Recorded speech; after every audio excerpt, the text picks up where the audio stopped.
გამარჯობათ, მოგესალმებით ძვირფასო ტელემაყურებლებო. Გავნაგზავნოთ ჩვენს გადაცემას. ჩვენ დღეს ძალიან საინტერესო თემებზე ვისაუბრებთ. ჩვენ მე და ბატონი ზაზა დავითაია, ჟურნალისტი, პოლიტპატიმარი. ფაქტიურად თითქმის იმ დღიდან ვართ ჩაბმული იმ პროცესებში და პროცესებშიც დაიწყო უკრაინაში და მიმდინარე მოვლენების გაშუქებაც და ინფორმაციის მიტანაც იყო მოსახლეობამდე ამას ბატონი ზაზა აქტიურად აკეთებდა და მე და ბატონი ზაზა ამ მიმართულებით თანამშრომლობით და დღემდე ამ პროცესებს თვალს ვადევნებთ და შესაბამისად ის მნიშვნელოვანი საკითხები და ეს სწორი ინფორმაციები მიგვაქვს საზოგადოებამდე. და დღესაც ამ საკითხებზე გვექნება მე და ბატონ ზაზას მსჯელობა, საუბარი, განვიხილავთ შექმნილ მდგომარეობას უკრაინაში, შევაფასებთ მიმდინარე მოვლენებს და შესაბამისად დავდებ სწორ დასკვნებს. რა ხდება უკრაინაში და რა მდგომარეობა არის დღეს არა თუ მარტო ფრონტის ხაზზე, არამედ მთლიანად მთელს უკრაინაში როგორც პოლიტიკურად, ასევე სოციალურად და ასევე საომარ მოქმედებები როგორ მიმდინარეობს. ამაზე ვისაუბრებთ. კონსტანტინოვკა, ბატონო ზაზა, ეს არის ერთ-ერთი ქალაქი, სადაც უკვე თითქმის რამოდენიმე თვე არის რუსეთის ფედერაციის სამხედრო ქვედანაყოფები აწარმოებენ სამხედრო ოპერაციებს რამოდენიმე მხრიდან. ამავდროულად მასშტაბური საავიაციო დარტყმები. ნუ ახლა იქ იყო რაღაც ესეთი მითქმა-მოთქმები, რომ აი ნახეთ უკრაინელები რა ძლიერები არის, ერთი კონსტანტინოვკა ვერ აუღიათო რუსებს, რაც და ამათმა რა უნდა გააკეთონ და როგორ უნდა იმას უნდა. რეალურად დღეს კონსტანტინოვკაზე დღეს აქვს კონტროლი დამყარებული იმას რუსებს. შესაბამისად იქ უკრაინელები კი არ იყვნენ, უკრაინელების სამხედრო ქვედანაყოფები კი არ იყვნენ. იქ ფაქტიურად აი ამ ქალაქში კონსტანტინოვკაში განლაგებული იყო ნატოს ჯარები. ეხლა ეხლა ეს როგორ ნატოს ჯარები, ნატო ხო არ არის ჩართული კაცო ოფიციალურად ამ სამხედრო ოპერაციებში. ეხლა ესეც უთხრათ საზოგადოებას როგორ ხდება მათი ჩართულობა. გყავთ სტატგარეთ გყავთ როგორც ოფიცერთა შემადგენლობა, ასე ის კონტრაქტზე მყოფი ადამიანები და აი მათ აწევრიანებენ კერძო სამხედრო ბაზებში და ამიტომ ეხლა მორჩა. всё დამთავრებული იგივე ქვედანაყოფი არის, იგივე ბატალიონი, იგივე ბრიგადა არის და მხოლოდ არის როგორც დაქირავებული სტატუსით და არა ოფიციალურად ჩართულობის, ხო? მაგრამ ამ კონსტანტინოვკას აკონტროლებდა მთლიანად ნატო.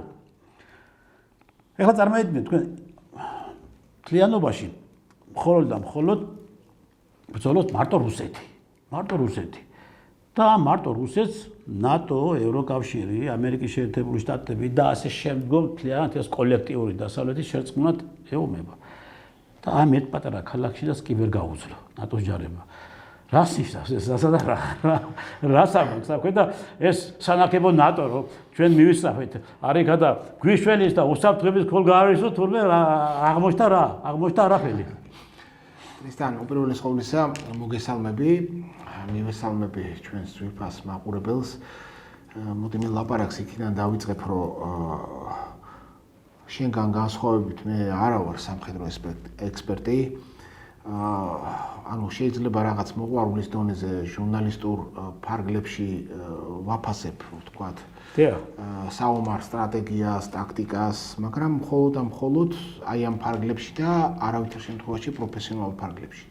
აქედან გამომდინარე მე ჩვენს მაყურებელს ვერ შევთავაზებ კონკრეტულად სამხედრო სტრატეგიულ ანალიზს, ეს უფრო შენი და იმ სამხედრო ექსპერტების, ასე რომ ვთქვათ, ფუნქციაა, რომლებიც უხვად არიან ჩვენ გარშემო და საკმაოდ საინტერესო ანალიზებს აკეთებენ ხოლმე პერიოდულად მივადებთ თვალს თქვენს ეთერებს. მაგრამ აი ახლა რაც შეეხება იმას, რომ თქვენ ბრძანეთ, რომ აღმოჩნდა მოკლედ უცებ კონსტანტინოვკაში ნატოს ოფიცრები და სამხედრო პირები, აი ამით შეიძლება აიხსნას კიდეც თქვათ ის დიდი ხნის განმავლობაში გაჭიანურებული კონსტანტინოვკას აუღებლობა, რაც დაცინვით ამბობდა უკვე ეპშტეინური დასავლეთი, რომ იმდენად არის ძალა გამოცდილიო რუსეთიო, რომ აგერ კონსტანტინოვკა ვერ აუღიაო. ანუ ალბათ სწორედ მანდ იყო თავმოყრილი რაღაც გარკვეული ბირთვი ნატოს და ევროკავშირის სამხედრო ძალებისა მის ექსპერტებთან ერთად და შესაბამისად რაღაც გარკვეული დაცვის მნიშვნელოვანი ღონისძიებებიც იყო იქიდან გამომდინარე და ალბათ ეს რუსეთის დაზვერვამ, სამხედრო დაზვერვამ კიდეც იცოდა და ესე პირდაპირ იერიშზე წასვლა, ახლა ბავშვმაც კი იცის, ახლა მაგას ექსპერტის ანალიზი არ სჭირდება. კი ბატონო. პირდაპირ იერიშზე მოიერიშე მხარე ცოცხალ ძალასაც და ტექნიკასაც კარგავს უფრო მეც, ვიდრე კარგავს ჩასანგრებული თავდაცვითი პოზიციების მხარე.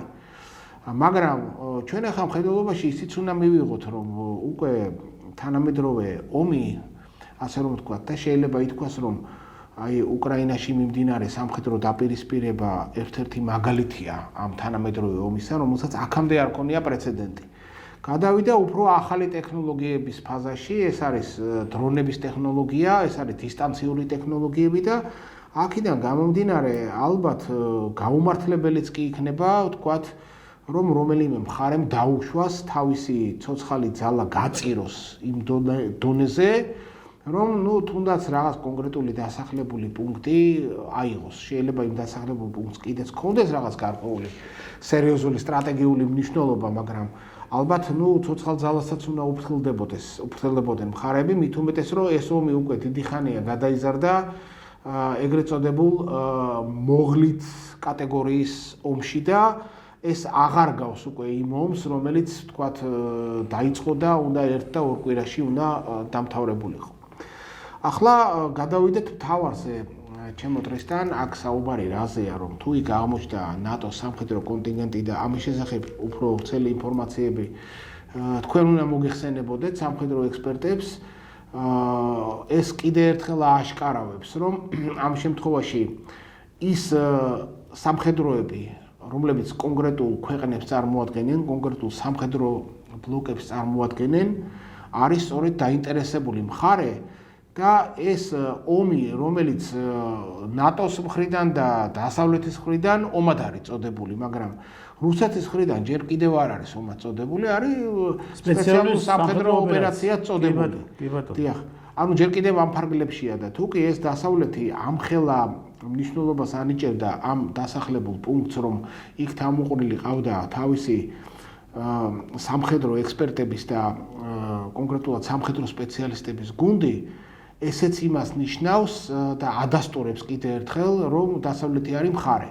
ახლა შეიძლება ჩვენმა მაყურებელმა თქვას, რომ ახლა ახალს რას ამბობთო და ეს ხო ისედაც დიდი ხანია ყველა ვიცითო, რომ დასავლეთი ამ ომში მხარეაო და ამას არც უკრაინა მალავს ქვეტექსტებშიო, მაგრამ იცით რა, როცა ოდესმე მომავალში გაიმართება ნიურნბერგის მსგავსი პროცესი, როდესაც დადგება ამ ომის ანატომიის განხილვის საკითხი რომელიმე საერთაშორისო სასამართლოზე, შეფასების საკითხი, როდესაც დადგება ვითარების, თუ ვინ იყო ამ ომის დაწყების ინიციატორი, სინამდვილეში რა ამ განაპირობა სამხედრო კონფლიქტი, საიდან იყო პირველი პროვოკაცია, ომის დაწყების მიზეზი სხვა შეიძლება იყოს და საბაბი შეიძლება, ფიტილისთვის ცეცხლის საკიდება შეიძლება სულ სხვა ნიუანსი აღმოჩნდეს, ხო?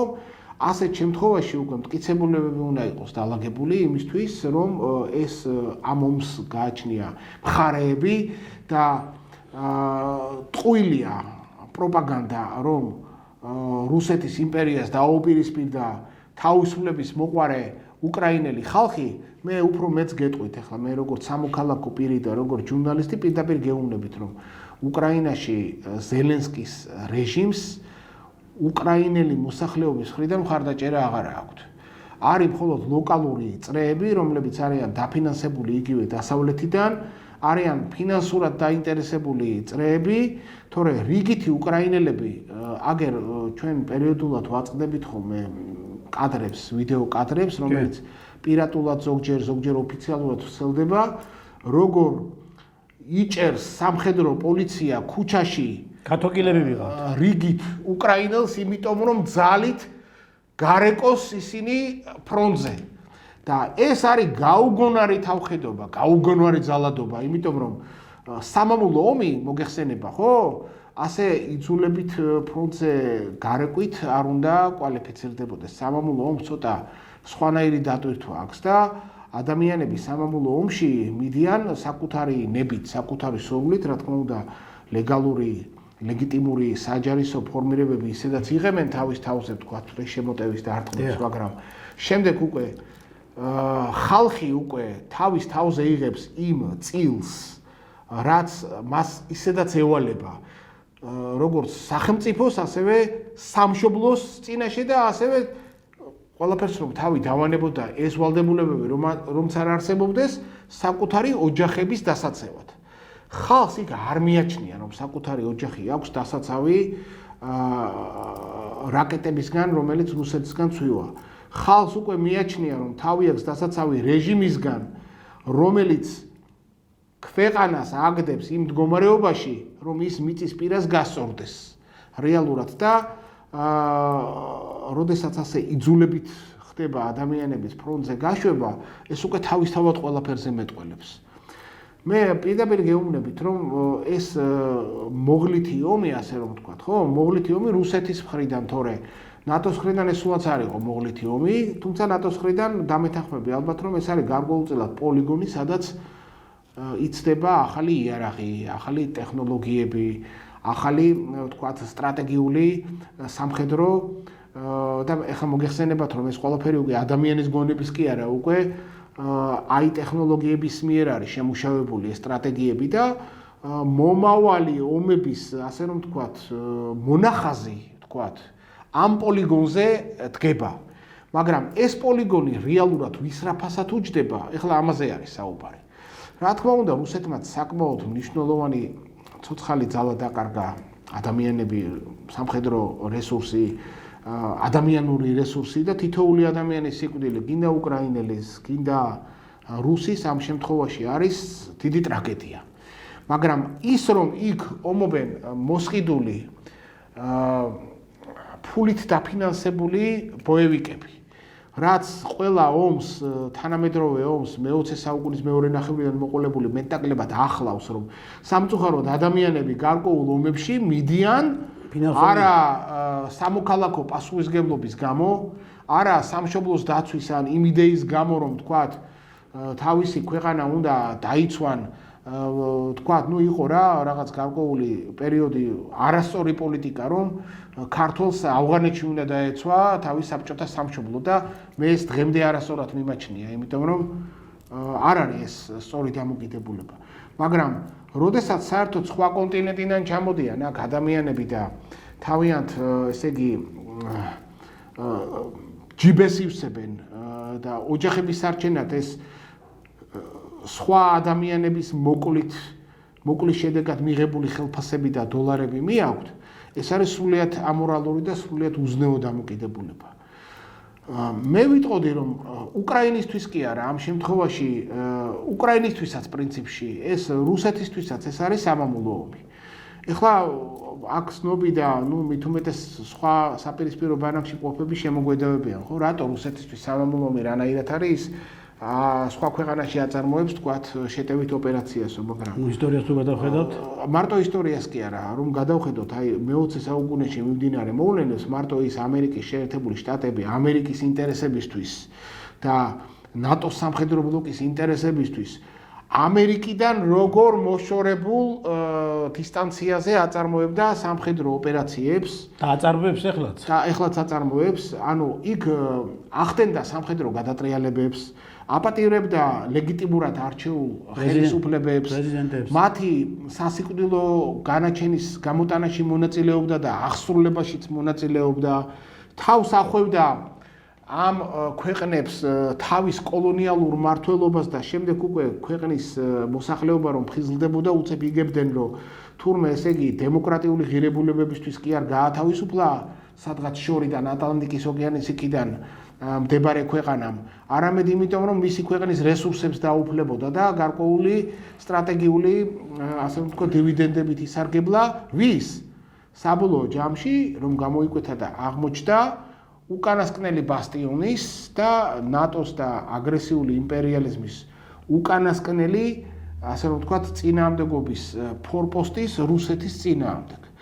და როდესაც რუსეთმა შეამჩნია, რომ უკიდეგანოდ ფართოვდება ეს ნატო და საბოლოო ჯამში ეს არის მიმართული ეროვნული კატასტროფისკენ, რაც ემუქრება კონკრეტულად რუსეთის ქვეყანას, რომ ყველა ის შეთანხმება, ყველა ის პაქტი, ყველა ის მოლაპარაკება, რომელიც მეორე მსოფლიო ომის შემდეგ დაიდო და მშვიდობის დამყარების წინაპირობა უნდა ყოფილიყო იმის საფუძველზე, რომ ესე იგი ფაშიზმი რომ დამარცხდა, შემდეგ გადაინაწილეს, ხომ ქვეყნის გადანაწილება, პლანეტის გადანაწილება ეს არ არის შემთხვევითი მოვლენა, ეს ხშირად ხდება ხოლმე ასეთნაირად, ხო?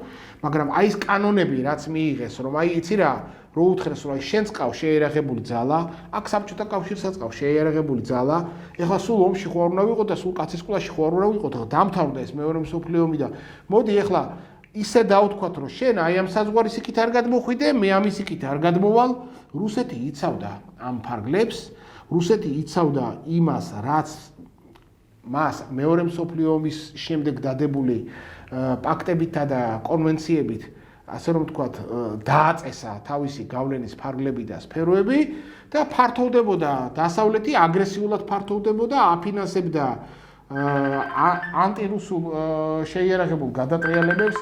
მე ბოდიშს ვიხდი გაცრავად ეთყობა დამავიწყდა ტელეფონის გამოთქვა, მაპატიეთ. გააგზელეთ. აფინანსებდა ესე იგი ამ დივერსიას, რომ სტრატეგიული უპირატესობა მოეპოვებინა და შემდეგ რა თქმა უნდა უკვე საბოლოო გადაწყვეტილება და სვლა იქნებოდა უკვე რუსეთის წინააღმდეგ გამანადგურებელი ომი, რომელიც ადრე თუ გვიან უნდა დაეწყო დასავლეთს, იმიტომ რომ დასავლეთი ვერ დამშვიდება მანამდე, სანამ არსებობს რუსეთი. რადგან დასავლეთის თავარი მიზანი რა არის, რომ რუსეთის როგორც თქვათ ანტიდემოკრატიული ეპიცენტრის განადგურება კი არა. მას სჭირდება რუსეთის ნედლეული და სიმდიდრეების ხელში ჩაგდება. რუსეთის სიმდიდრეების ხელში ჩაგდება. ეს არის მისი მთავარი ამოცანა და ყველა ქვეყანაში სადაც შეიჭრა, ეს არის ომი რესურსებისთვის. ზოგან ავტომისთვის შეიჭრა, ზოგან წყლისთვის შეიჭრა, ზოგან ოქროსთვის შეიჭრა, ასე შემდეგ და ასე შემდეგ. ახლა დაწყებული თვითონ ამერიკის კონტინენტიდან და გაგრძელებული ისე შორს მდებარე ქვეყნებით ამერიკიდან, როგორც არის მაგალითად იგივე მართლმადიდებლური სერბეთი, რათა ესე იგი რუსეთის გავლენის სფეროში შეჭრილიყო. თუნდაც იაპონიაში გასაგებია, ახლა იაპონია საფრთხეს კაცობრიობას უქმნიდა, რა თქმა უნდა, იმიტომ რომ გარკვეულწილად კი არა, ის იყო ჰიტლერის პირდაპირი მოკავშირე. და ტრიუმვირატის ბერლინი, რომი, ტოკიოს ერთ-ერთი შემადგენელი ნაწილი, მაგრამ ქვეყნის მოსახლეობის მშვიდობიანი ადამიანების გამეტება არა მხოლოდ სასიკვდილოდ, არამედ ჰიროსიმა და ნაგასაკი, ან მთელი შთამომავლობის გამეტება, რომ დღესაც კი ადამიანები სიმსივნით სხიური დაავადებით იხოცებიან ჰიროსიმაში და ნაგასაკში ჩამოგდებული ამერიკელი პილოტების მიერ ჩამოგდებული 2 ატომური ბომბის გამო და დღეს კაცობრიობა რამდენად დახვეწილია, რამდენად არის შევსებული ეს ბირთვული ენერგიის მარაგი, რომ ჰიროსიმა და ნაგასაკის მიწასთან გასწორება და 100 წლის განმავლობაში კაცობრიობისთვის სცენების გავრცელება კი არა. იმდენი იარაღის მარაგია, რომ პლანეტა შეიძლება საერთოდ მოწყდეს ორბიტიდან ელემენტარულად და კაცობრიობამ შეწყვიტოს არსებობა. ეხლა რა თქმა უნდა, რუსეთს გააჩნია ეს ბირთვული იარაღი და რა თქმა უნდა, რუსეთს აქვს რისთვის არის საერთოდ ეს ბირთვული იარაღი, თქვენ ჩემზე კარგად მოგეხსენებათ, ეს არის არა იმისთვის, რომ ნებისმიერ ომში გაისროლოს თავდაცვისთვის. ეს არის რა თქმა უნდა საპირწონე, იმიტომ რომ როდესაც მოწინააღმდეგე ხედავს, რომ მე მაქვს ძლიერი იარაღი, ის შემდეგ უკვე თავს იკავებს, რომ ზედმეტად გაგაღიზიანოს, რომ შეიძლება დაზიანდეს ის. ბატონო ზაზა, თქვენ ახლა მაბადეთ შეგაწყვეტინებთ და თქვენ ახლა ბირთვული რაკეტები ახსენეთ და თქვენ კარგად მოგეხსენებათ, ახლა უკრაინაში საბჭოთა კავშირის დროს რამოდენიმე და საკმაოდ ძლავრად იყო ბირთვული არსენალი.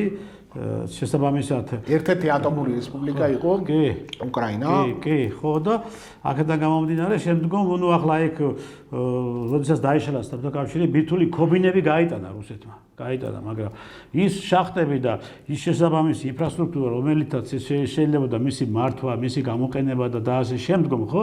ეს ყველაფერი დარჩა უკრაინაში.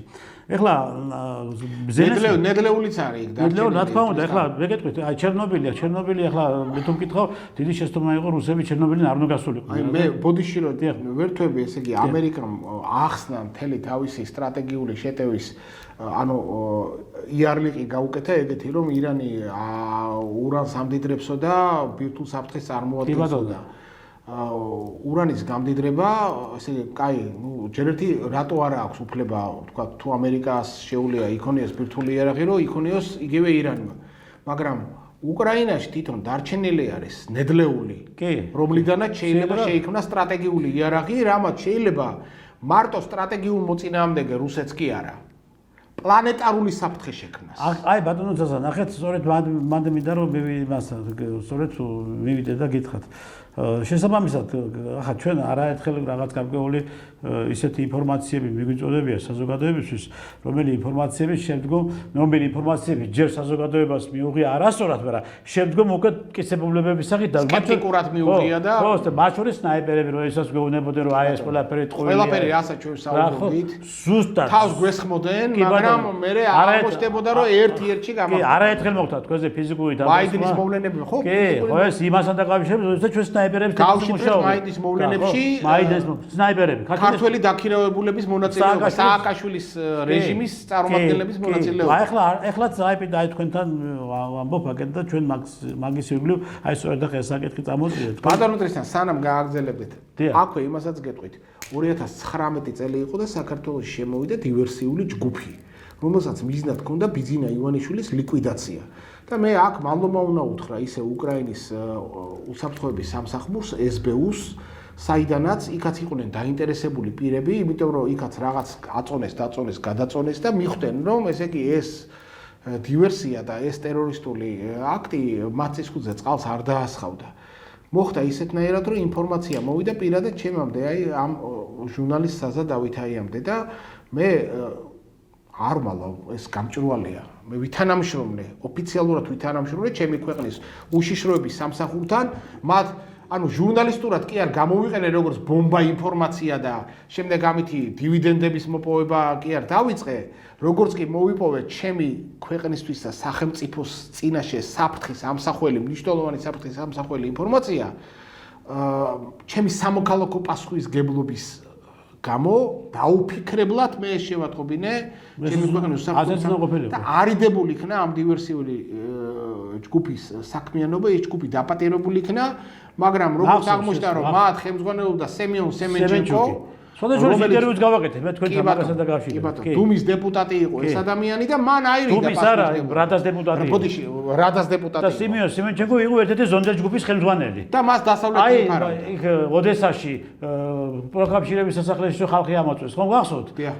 აი, სწორედ სემიონ სემენჩენკოც მან ხელმძღვანელობდა მაგ ჯგუფს, რომელიც ეს იყო გაუგონარი დანაშაული, როდესაც ეს პიდა ტერორისტი იყო, ეს ათეული ადამიანი ცოცხლად შეწვეს გამოკეტილ შენობაში. ეს კაცი იყო ტერორისტი იყო ეს კაცი. ეხლა ნახდება.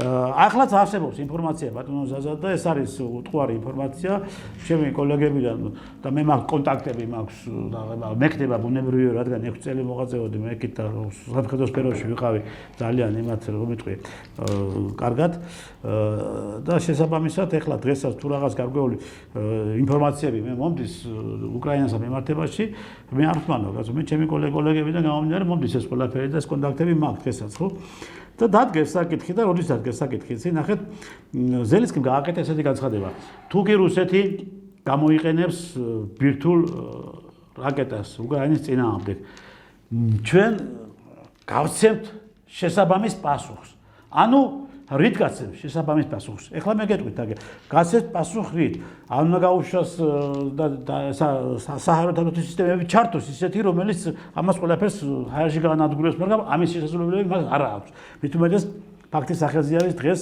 მთელ უკრაინაში სადაც კი სამხედრო სტრატეგიული დანიშნულების ობიექტები არის და რაიმე სახის მზადდება შესაბამისი სათადარიგო ნაწილები ან ბენზინგასამართი სადგურები ყველგან უწევს რუსული შახიდები და რუსული და აქვე მოდი ეს ვთქვა რა ტრისთან რომ ესე იგი ცივი ომის შემდეგ ასე რომ ვთქვა სახელგანთქმულმა და ნაკემმა სისტემამ რკინის გუმბათმა არ გაამართლა განიცადა სერიოზული კრახი და დღეს რეალურად ესე იგი აი ზოგადად ეს ფაბულა რკინის გუმბათი რომელსაც შეეძლო ჰაერში გაენადგურებინა მოწინააღმდეგის თავდასხმის მიზნით გამოშვებული ეს ირანმა დაუმტკიცა რაკეტები. ეს დაუმტკიცა ირანმა ჩამოიშალა ეს რკინის გუმბათი. რკინის გუმბათი არის ჩამოშალებული. ჩამოიშალა. რეალურად აღარ არსებობს.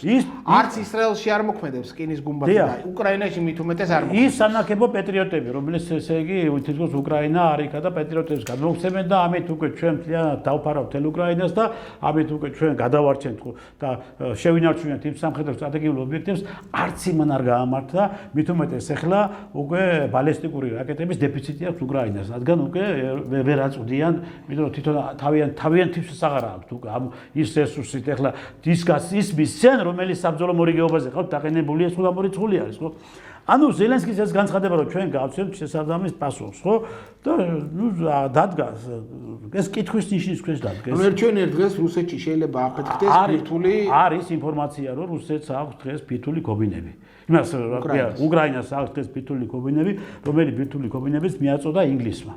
ეს ინფორმაცია არსებობს. ახლა ამის გამოყენება შესაბამისად ამისი ახლა რამდენად არის ეს ახლოს მე გეტყვით ახლა ბატონოსაზე და რატომ არის ეს დამაჯერებელი ინფორმაცია. რადგან უკრაინა ჩვენ ვარაუდზე ვჟელობთ თუ კონკრეტული ინფორმაცია. მე კონკრეტული ინფორმაცია მაქვს, მაგრამ საზოგადოებას მინდა უთხრა რომ ეს არ არის სავარაუდო, ეს არის ზუსტი ინფორმაცია, მაგრამ გონივრული ვარაუდია. ხო, არის ზუსტი ინფორმაცია ამის შესახებ, მაგრამ რატომ შეიძლება კონდეს ეს უკრაინას დღეს და რატომ შეუძლია უკრაინას დღეს ეს გამოიყენოს. რადგან მხოლოდ საბჭოთა კავშირის დროს რუსებმა გაიტანეს ბირთვული კობინები და ეს რაკეტები თვითონ ფუტლიარები გაანადგურეს, დაჭრეს და შესაბამისი ინფრასტრუქტურა, შესაბამისი შახტები და ეს ყველაფერი დარჩა ის უკრაინაში ყველაფერი. დარჩა იგივე მდგომარეობაში. ამავდროულად თქვენ წეხავთ ძალიან რომ უკრაინაში დარჩა და არის ის რაოდენობა ურანი, რომლის აქტიურებას და რომლის გამოყენებას შეიძლება, ხო? ასე რომ შეიძლება ზელენსკიმ ეს იმიტომ გააკეთა ეს განცხადება, რომ მანამდე ეს არ ამბობდა ესეთ ამ განცხადებას და როდესაც უკვე დამაჯერებელი ინფორმაცია მივიღეთ ჩვენ და დაზუსტებული რაღაც გარკვეული ინფორმაცია მივიღეთ, ამის შემდეგ გააქტიურდა ზელენსკი მასთან დაკავშირებით, რომ ჩვენ გავცემთ რუსეთს შესაბამის პასუხს, ხო? თუ კი მან გამოიყენა უკრაინის წინააღმდეგ ბირთვული იარაღი, ბირთვული რაკეტები.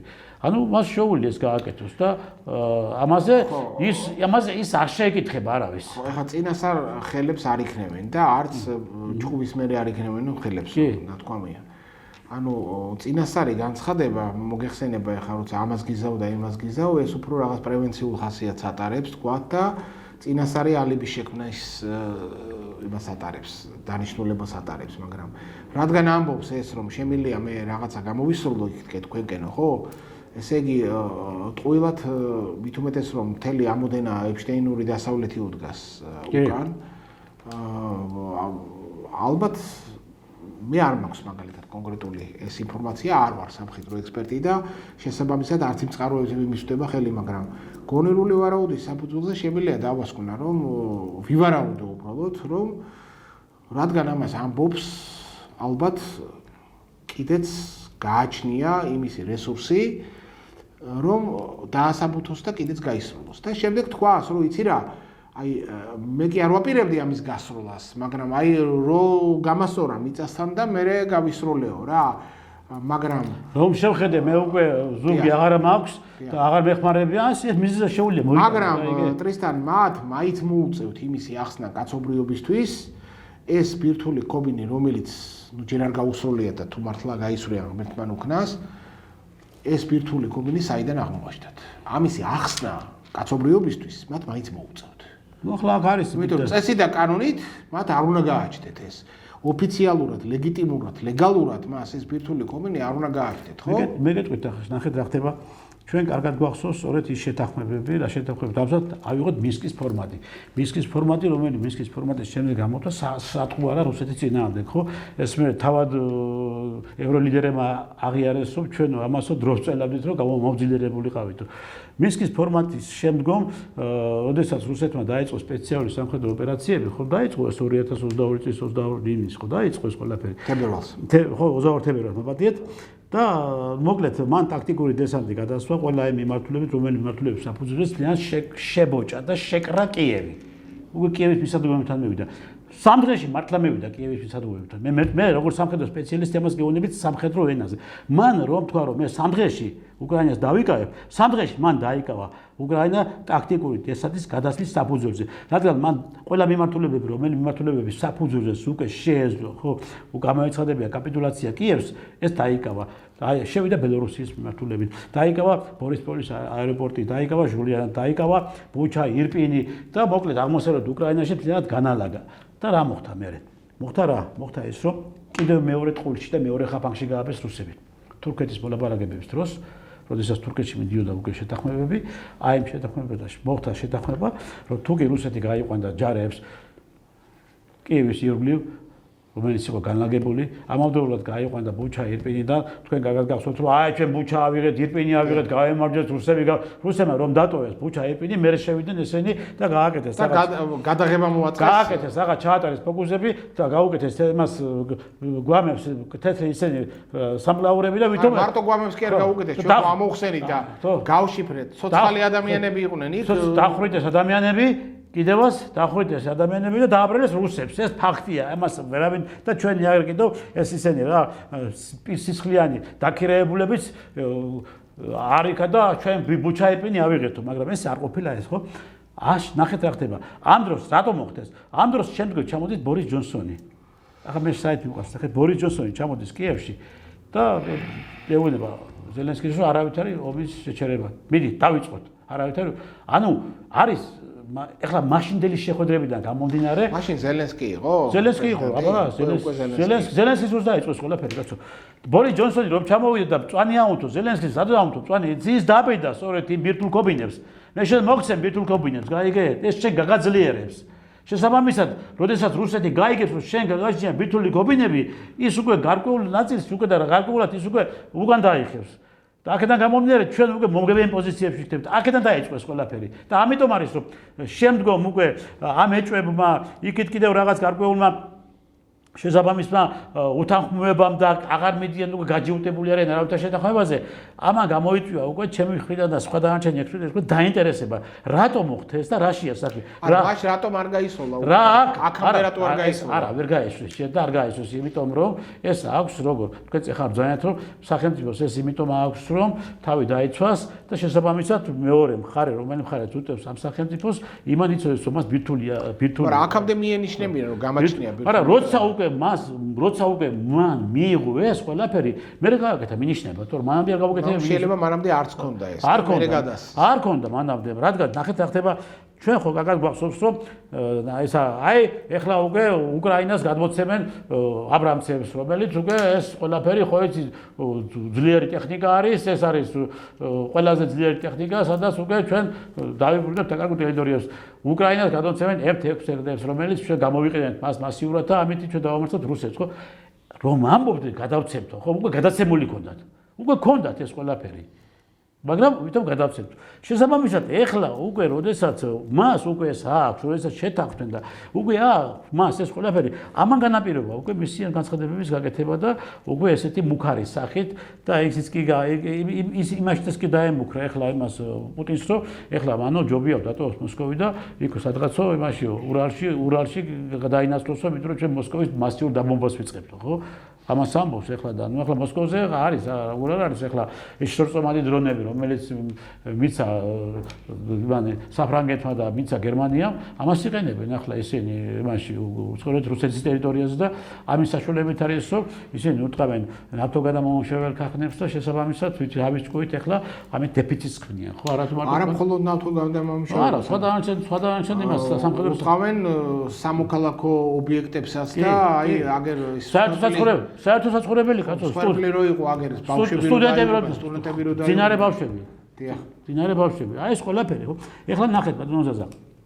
ანუ მოდი ჩვენ თქვათ ეს და რადგან მე ამას ვამბობ ჩვენ თქვათ რომ იმიტომ რომ მე ვიცი ეს ასეც არის სადღაც მე მაშინაც გეუბნებოდი თქვენ ინტერვიუში რომ სნაიპერები ჩაყვანილი იყო სააკაშვილის მიერ რომელმაც დახოცეს მშვიდობიანი მომიტინგეები ხო და ეს ხალხი არის ეს მაგრამ ეხლა მაშინ სიმართლე თქვათ მოდი ყველას ეჭვებარებოდა მაშინ მაგრამ დადასტურდა ეს ყველაფერი და თავად სნაიპერებმაც გააკეთეს შემდეგ აღიარება და ეს ამერიკელი ჟურნალისტები და იტალიელები და თავის ისრაელი ვინარჩენებთ ამ პროცესებში და დამტკიცდა ეს ყველაფერი ხო იგივეს ვამბობ ახლა ვიმეორებ მე ახლა ვამბობ ზუსტად არსებობს და არის. ინგლისმა გადასცა ბირთვული კობინები უკრაინას იმისათვის, რომ ეს ბირთვული კობინები მან გამოიყენოს რუსეთთან მიმართებაში როგორც შემაკავებელი იმით, თორემ ის კი რომ გამოიყენოს, რომ იცოდეს რუსეთმა მას ეს გააჩნია. და ამიტომ ახლა რუსეთს უნდა დაეძულონ ამ ბირთვული კობინების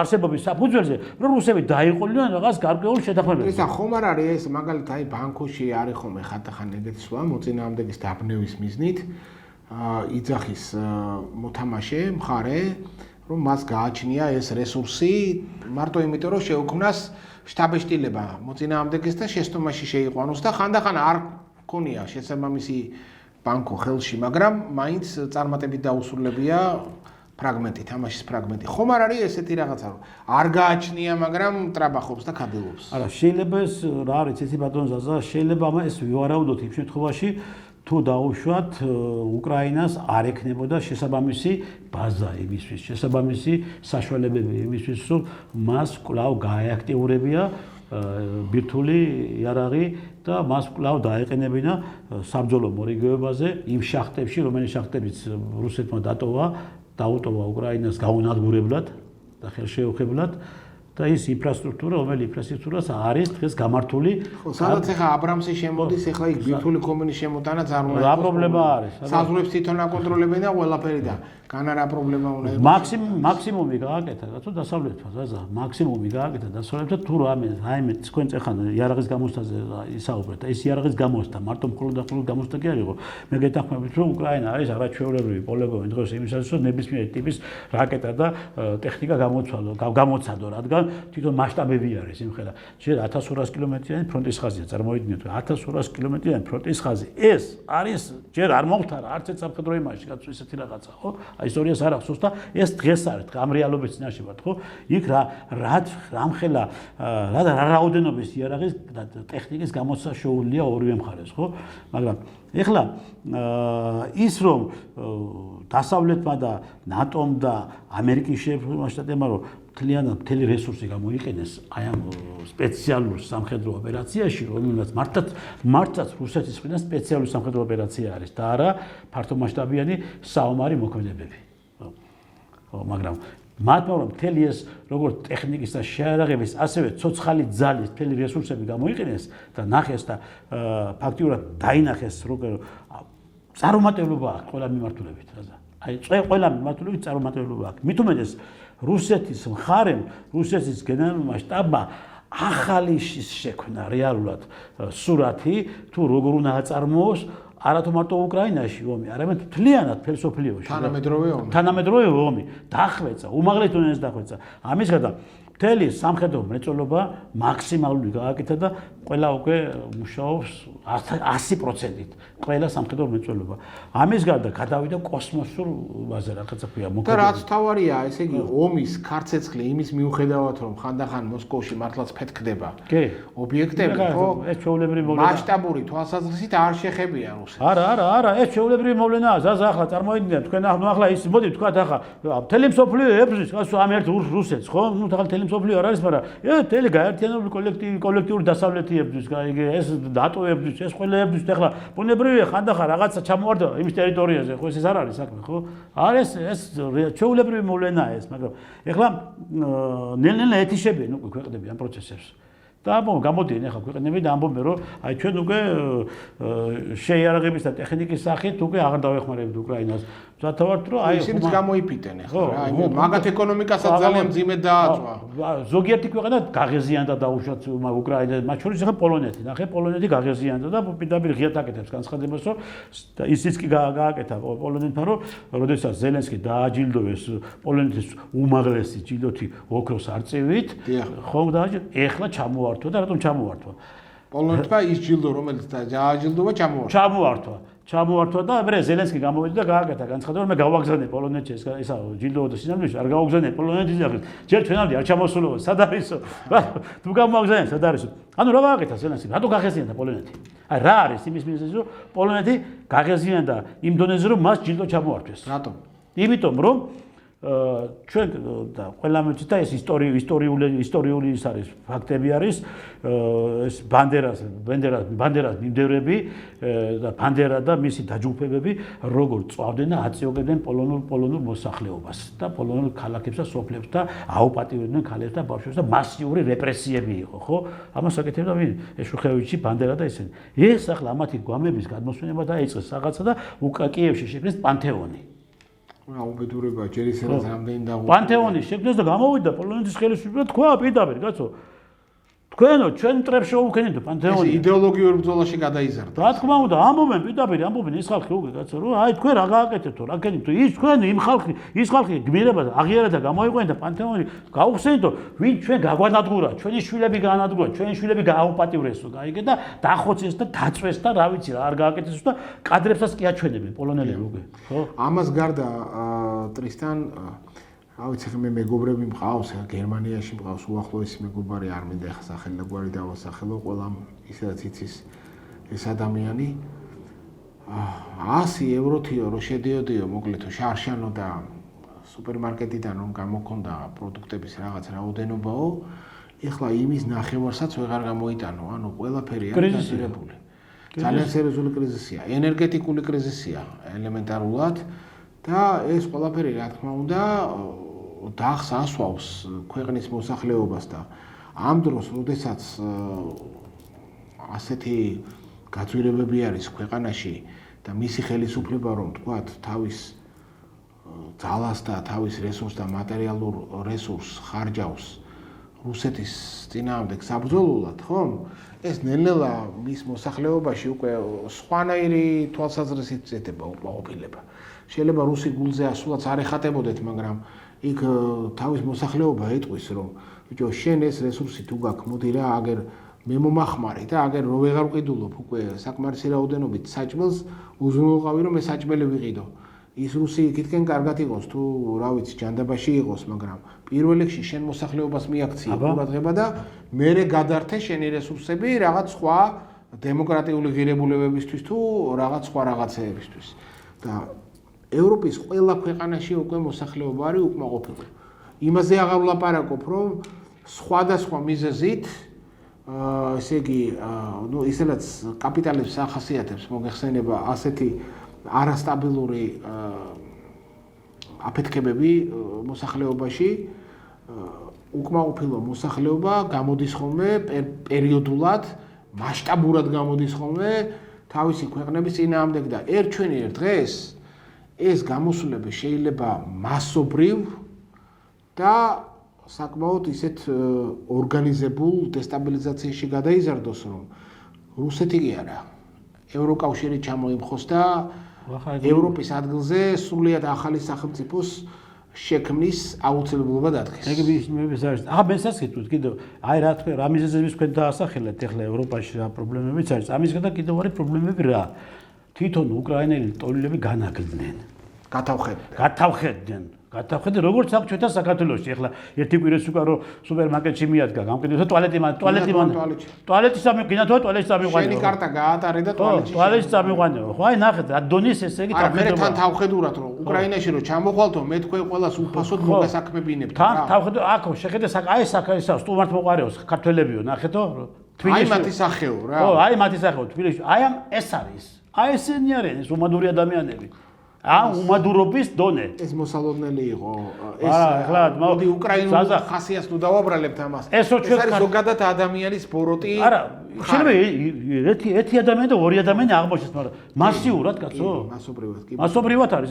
ეს რო ქართველს გაეკეთებია უკრაინაში, ქართველს ჯერ ერთი არ გაუკეთებია ქართველს და ზელენსკიმ რა მდგომარეობაში ჩაგვაგდო 200-ას ვატის აგვისტოს ომთან დაკავშირებით, როგორ ესე იგი ჩვენი ბიჭების ცხედრები გააპაზურა, ხო? არა, გეგონება რაღაცა ვალი ქონდეს ჩვენ ვინმესი, რომ რაღაცით ვალდებული ვიყოთ, რომ უნდა ვეხმარებოდეთ და რაღაცა და აქვე ტრისთან მე არ შემიძლია არ თქვა ეხლა რა. სამწუხარო პრეცედენტი არის, რომ ნუ უკრაინაში იბრძვიან ქართველები. უკრაინაშიც იბრძვიან, რუსეთშიც იბრძვიან ქართველები. და აი სამწუხაროდ ასეთი ფორმა საქართველოს ვერ აიცილა, ნუ ძალიან ხშირად ქონდა საქართველოს ასეთი მომენტები, როდესაც მისი შვილები თქვა სხვადასხვა ქვეყნის ომში მამლუქზე აღარ დავიწყებ ლაპარაკს რა. ერთმანეთს ხოცავდნენ სხვადასხვა იმპერიების გასაძლიერებლად ელემენტარულად. ყოველ დღე თუ არა პერიოდულად ვრცელდება სამწუხარო ინფორმაცია, რომ ანეკითა მხარეს, ანაკითა მხარეს ქართველი დაიღუპა და კვირა არ გავა რო ესე იგი არ დაიღუპა რა ქართველები. მე რა ვიცი, აი მინდა რომ ჩემი თვალსაზრისი გამოვთქვა რომ აქ რა ვიცი ბიჭებო გაუფრთხილდით თქვენ თავებს რა. თუ იდეისთვის იბრძვით, ღმერთმა ყველას გაუმარჯოს, ვინც იდეისთვის იბრძვის, თუნდაც ეს იდეა იყოს ჩემი მსოფლმხედველობისთვის მიუღებელი, მაგრამ არ ღირს ხვისი კვლით გადახტილი ხელფასის გზავნა სამშობლოში და შვილისთვის კარაქიანი პურის ჭმევა სისხლში აღებული ფულით. მით უმეტეს რომ ყველა თითოეული თქვენთანგანი სიცოცხლე არის საფრთხის ქვეშ. და მე პირადად მაგალითად ხო ის ხალხიც კი რომელიც იქით იბრძვით და თან ისეთი გაალმასებულები არიან რომ ჩვენ კი ახლა ასე სიყვარული და თბილად ვლაპარაკობთ მათზე, მაგრამ მათ რომ მიეცეთ საშუალება ტრისთან ისინი მოგვიშვენენ ჩვენ ავტომატის ჯერს და ერთი წამით არ დაგვინდობენ. ძირითადად ესეთი დამოკიდებულება არის იქ. ამის მიუხედავად მე არ მემეტევიან ისინი და მინდა რომ გაიაზრონ უბრალოდ პოლიტიკური მოვლენები გაიაზრონ სოფლიოში მიმდინარე სტრატეგიული თუ თქვათ აი გადანაწილების და ახალი რეგალიების თვალსაზრისით ჩამოყალიბებული მოვლენები და ნუ აქცევენ საკუთარ თავს თუნდაც რაღაც გროშების სანაცვლოდ ვიღაცის ინტერესების სამიზნედ.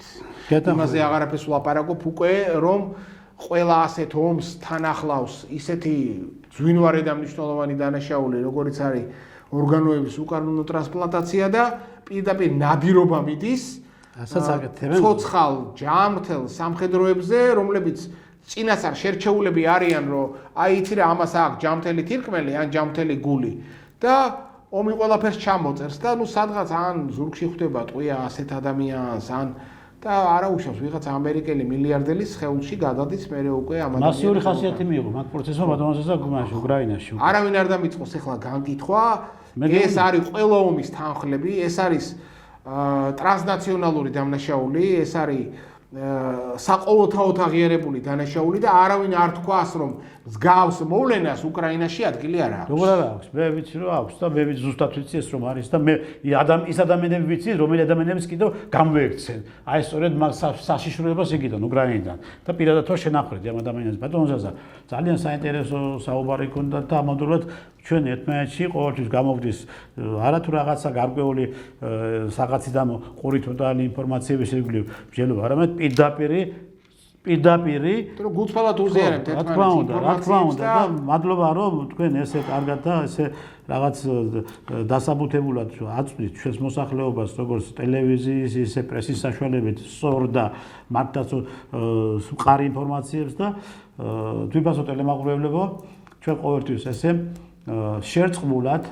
მხოლოდ და მხოლოდ სიმართლის თქმიდან გამომდინარე ვიმოქმედეთ და მოქმედეთ ჩვენ დღეს ბატონს აზადავითაესად პირადად მე აი რაც კი ხდება დღეს უკრაინაში ახლა ბოლომდე ვერ მოგაწოდეთ იმიტომ რომ ძალიან დიდი დრო წაიღებს ეს ყველაფერი მაგრამ შესაბამისად რაც აუცილებელი იყო და რაც ვცდილობთ თქვენ ჩვენ ამ ინფორმაციების ირგვლივ და ამ დეტალების ირგვლივ ვიმჯელეთ და განვიხილეთ და მადლობთ რომ გვიყურებთ და კარგად ვადებოდეთ მომავალ შეხვედრამდე და შესაბამისად შემდგომ კიდევ კვლავ გვეყოლება ბატონის აზადავითაიას სტუმრად და მოგაწვეთ იმ მნიშვნელოვან ინფორმაციას რომელიც თქვენ გაინტერესებთ ბატონს აზა მოგზაურობისათვის მადლობა თქვენ მოწვევისთვის კარგად ვანდებოდეთ